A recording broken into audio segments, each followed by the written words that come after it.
Welcome to smart brain. Previous వీడియోలో మనం time and డిస్టెన్స్లో రిలేటివ్ స్పీడ్ మీద ప్రాబ్లమ్స్ అడిగితే ఎలా సాల్వ్ చేయాలో తెలుసుకున్నాం కదా. లాస్ట్ వీడియోలో వచ్చేసి మనం టూ ట్రైన్స్ కాన్సెప్ట్స్ అనేవి నేర్చుకున్నాం. ఎవరైనా మిస్ అయితే కనుక ఒకసారి డిస్క్రిప్షన్లో లింక్ మెన్షన్ చేస్తాను, వీడియోని చూడండి. అలాగే ఈరోజు మనం ఏం నేర్చుకుంటున్నాము అంటే, ఒక ట్రైన్ పర్టికులర్ స్పీడ్తో మూవ్ అవ్వకుండా ఒక పర్సన్ని క్రాస్ చేయడానికి ఎంత టైం పడుతుంది, అండ్ నెక్స్ట్ వచ్చేసి పర్సన్ కానీ పోల్ కానీ అడిగినప్పుడు ఎలా సాల్వ్ చేయాలో తెలుసుకుందాం. అంతేకాకుండా ఇందులో ఎన్ని విధాల క్వశ్చన్స్ అడుగుతారో కూడా నేను మీకు చాలా క్లియర్గా చెప్తాను. వీడియో అయితే చివరి వరకు స్కిప్ చేయకుండా చూడండి. సో ఫస్ట్ మనకి ఇక్కడ ఒక క్వశ్చన్ ఇచ్చారు, ఎగ్జాంపుల్ అనుకుందాం. ఎగ్జాంపుల్ ఏంటంటే, ఒక ట్రైన్ వచ్చేసి మనకి 30 మీటర్స్ పర్ సెకండ్ వేగంతో వెళ్తుంది.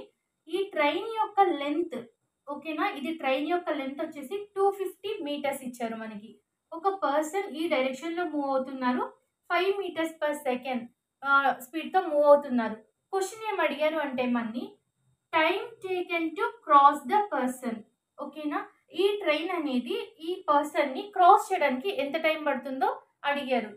సో ఒక క్వశ్చన్ అయితే ఈ టైప్ అడుగుతారు. నెక్స్ట్ ఇందులో ఇంకో టైప్ ఆఫ్ క్వశ్చన్ ఏ విధంగా అడుగుతారు అంటే, సేమ్ ఇవే మెజర్మెంట్స్ ఇస్తారు, కాకపోతే మనకి ఇక్కడ ఏంటంటే క్రాస్ అవడానికి ఎంత టైం పట్టిందో ఇస్తారు.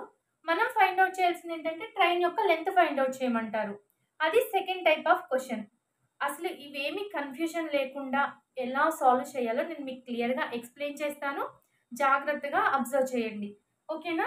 ఫస్ట్ టైమ్ అండ్ డిస్టెన్స్లో ఏ ప్రాబ్లమ్స్ అడిగినా ఒక 3 మెయిన్ ఫార్ములాస్ ఉంటాయి కదా, అవి ఎప్పుడు కూడా నేను ఎవ్రీ టైం క్లాస్ స్టార్ట్ చేసినప్పుడల్లా మీకు రిమైండ్ చేస్తూ ఉంటాను. బోర్గా ఫీల్ అవ్వకండి, ఎందుకంటే అది చాలా important. So time and distance మొత్తం కంప్లీట్గా డిస్టెన్స్ టైం స్పీడ్ మీద బేస్ అయి ఉంటుంది.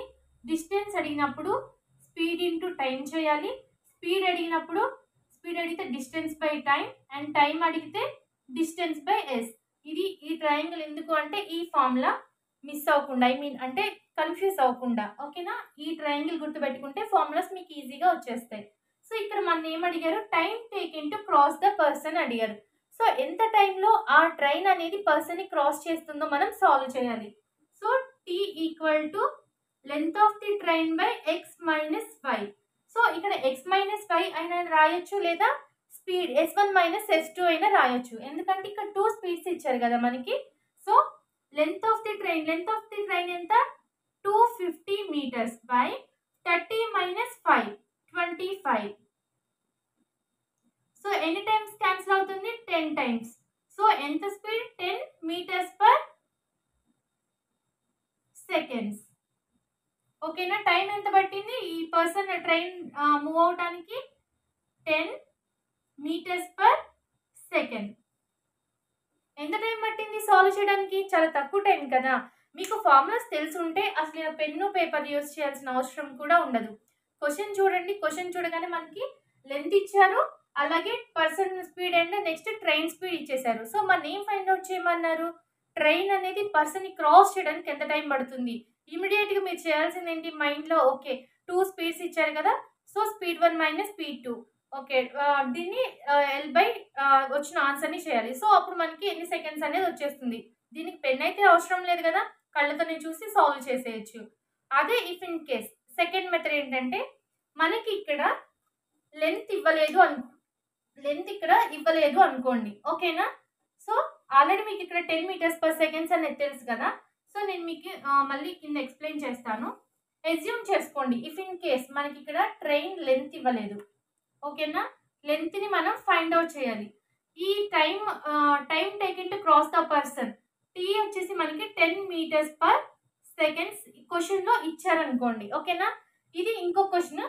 సో ఇక్కడ 30 మీటర్స్ పర్ సెకండ్ వేగంతో ట్రైన్ మూవ్ అవుతుంది, 5 మీటర్స్ పర్ సెకండ్ వేగంతో మనిషి నడుస్తున్నాడు.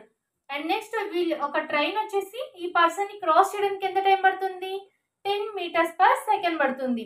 మళ్ళీ ఫైండ్ అవుట్ చేయమంది, find length of the train. ఇది ఒక టైప్ ఆఫ్ ప్రాబ్లమ్స్ అన్నమాట. ఇప్పుడు మనం ట్రైన్ యొక్క లెంత్ ఫైండ్ అవుట్ చేయాలి, ఇది సెకండ్ టైప్. సో ట్రైన్ యొక్క లెంత్ ఫైండ్ అవుట్ చేయాలంటే మనకు తెలిసిన ఫార్ములా ఏంటి, D equal to S into T. Distance find out చేయాలి, సో S ఇంటూ టీ. మనకు ఆల్రెడీ ఇక్కడ S ఇంటూ టీ ఏమేమి, 30 meters per second. First relative speed find out చేయండి. ఓకేనా? రిలేటివ్ స్పీడ్ ఏంటి? 2 స్పీడ్స్ ఇచ్చినప్పుడు మనం రిలేటివ్ స్పీడ్ని ఫైండ్ అవుట్ చేయాలి. రిలేటివ్ స్పీడ్ ఏంటి? 30 meters per second minus 5 meters per second. ఇక్కడ ఈ మధ్యలో మైనస్ సైన్ యూజ్ చేయాలి, ఎందుకంటే రెండు ఒకే డైరెక్షన్లో మూవ్ అవుతున్నాయి. సో మనం మైనస్ సైన్ యూజ్ చేస్తాం కదా. 30 meters per second minus 5 meters per second. So ఎంత వస్తుంది? 25 వస్తుంది relative speed. And next formula వైజ్గా మనకి ఏంటి? డిస్టెన్స్ ఫైండ్ అవుట్ చేయాలంటే స్పీడ్ ఇంటూ టైం. ఆల్రెడీ మనకి టైం ఇచ్చేసారు కదా, 10 మీటర్స్ పర్ సెకండ్ అని టైం ఇచ్చారు. ఇది 25 meters per second. So 10 into 25 ఎంత వచ్చింది? 250. ఓకే, ఇప్పుడు ట్రైన్ లెంత్ ఎంత? లెంత్ ఆఫ్ ది ట్రైన్ ఎంత? ట్రైన్ లెంత్ ఎంత వచ్చింది? 250 మీటర్స్. సో ట్రైన్ లెంత్ ఎంత? 250. అర్థమైంది కదా. ఫస్ట్ ప్రాబ్లంలో క్వశ్చన్ ఇచ్చింది కూడా టైం లెంత్ 250 మ్యాచ్ అయినాయి కదా. సో అంటే ఏం లేదు, చాలా సింపుల్ అనమాట. మనకి ఇందులో క్వశ్చన్ 2 టైప్స్ అడుగుతారు. ఒకటి వచ్చేసేమో ఐదర్ ట్రైన్ లెంత్ మిస్ చేస్తారు, లేదా ఇక్కడ మనకి ఇది సెకండ్స్ మిస్ చేస్తారు. ఓకేనా? టైం మిస్ చేస్తారు. ఇది మనకి టైమ్ అండ్ డిస్టెన్స్లో ట్రైన్ బేస్డ్ ప్రాబ్లమ్స్లో అది పర్టికులర్గా ట్రైన్ పర్సన్ బేస్ చేసుకుని క్వశ్చన్స్ అడిగితే ఇలా సాల్వ్ చేయాలి. ఓకేనా? నెక్స్ట్ వీడియోలో నేను మీకు ట్రైన్ ప్లాట్ఫామ్ని క్రాస్ చేయడానికి ఎంత టైం పడుతుంది, పోల్ అడిగిన సేమ్ ఇంతే, పోల్ కూడా యాస్టీజ్ ఇదే ఫార్ములా. దానికి సపరేట్ కావాలంటే ఒక వీడియో అయితే చేస్తాను, కానీ పోల్కి కూడా సేమ్ ఫార్ములా యూజ్ చేస్తాం మనం. ఓకేనా? ప్లాట్ఫామ్ అయితే సపరేట్గా ఎందుకు చెప్తాను అన్నానంటే ప్లాట్ఫామ్ లెంత్ అనేది ఉంటుంది, ఇక్కడ ట్రైన్ లెంత్ అనేది ఉంటుంది. సో ఇక్కడ చిన్న కన్ఫ్యూజ్ అవుతారనమాట. అందుకని నేను ఆ వీడియో మళ్ళీ మీకు నెక్స్ట్ వీడియో అది అప్లోడ్ చేస్తాను. ఈ వీడియోలో మాత్రం ఒక ట్రైన్ పర్సన్ని క్రాస్ చేయడానికి ఎంత టైం పడుతుంది మనం ఫైండ్ అవుట్ చేస్తాం. అంతేకాకుండా పర్సన్ని క్రాస్ చేయడానికి టైం ఇచ్చినప్పుడు ట్రైన్ యొక్క లెంత్ని మనం ఫైండ్ అవుట్ చేస్తాం. నెక్స్ట్ వీడియోలో నేను మీకు క్లియర్గా ఎక్స్ప్లెయిన్ చేస్తాను ఒక ట్రైన్ ప్లాట్ఫామ్ని లేదా ఒక బ్రిడ్జ్ని క్రాస్ చేయడానికి ఎంత టైం పడుతుంది, లేదా bridge length or train length ఎలా ఫైండ్ అవుట్ చేయాలి, నెక్స్ట్ వీడియోలో క్లియర్గా డిస్కస్ చేద్దాం. సో ఇందులో ఇంకా మీకు ఏమైనా డౌట్స్ ఉంటే కనుక నన్ను అడగండి, కింద కామెంట్ చేయండి. అండ్ ఇంకా ఫస్ట్ 2 ట్రైన్స్ మీద ప్రాబ్లమ్స్ కావాలి అంటే ప్రీవియస్గా పెట్టిన వీడియోని ఒకసారి చూడండి. Thank you.